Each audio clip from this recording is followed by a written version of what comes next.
6 জনগোষ্ঠীৰ জনজাতিকৰণৰ প্ৰথম আৰম্ভণি হৈছিল অসম বিধানসভাৰ এটা প্ৰস্তাৱৰ জৰিয়তে আৰু সেই প্ৰস্তাৱটোকে সঁচা বুলি মানি লৈ কেন্দ্ৰীয় চৰকাৰে 6 জনগোষ্ঠীক জনজাতিকৰণৰ আইনখন সদনত পেশ কৰিছিল।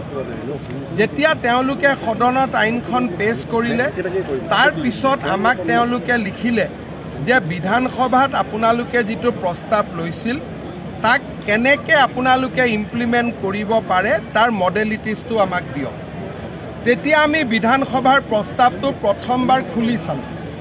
তাতে আমি দেখা পালোঁ যে প্ৰাক্তন মুখ্যমন্ত্ৰী তৰুণ গগৈৰ দিনত বিধানসভাত প্ৰস্তাৱটো এনেকৈ লোৱা হৈছিল যে 6 জনগোষ্ঠীক জনজাতি কৰক, কিন্তু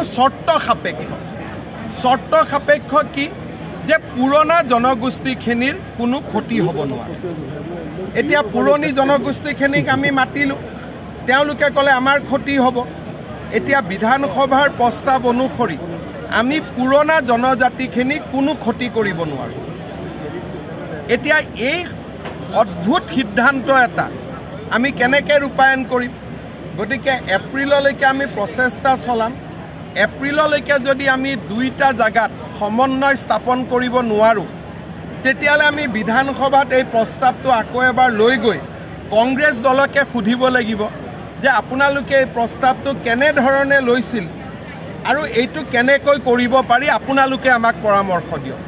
কাৰণ তেওঁলোকে ক'লে 6 জনগোষ্ঠীকো জনজাতিকৰণ কৰক আৰু পুৰণা জনজাতিক কোনো ক্ষতি হ'ব নোৱাৰে।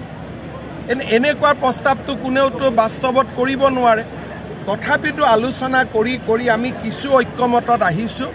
এই সমস্ত প্ৰতিবেদন এপ্ৰিল মাহত আমাৰ মন্ত্ৰীসভাৰ গোটে অসম বিধানসভাত দাখিল কৰিব। যিহেতু প্ৰস্তাৱটো অসম বিধানসভাৰে আছিল, গতিকে আমি আকৌ অসম বিধানসভাক গৈ ক'ব লাগিব যে এইখিনি সমস্যা আপোনালোকে নতুন প্ৰস্তাৱ এটা গ্ৰহণ কৰক। যিকোনো খবৰৰ বাবে যোগাযোগ কৰক 70001730 অথবা 7099017990 নম্বৰ।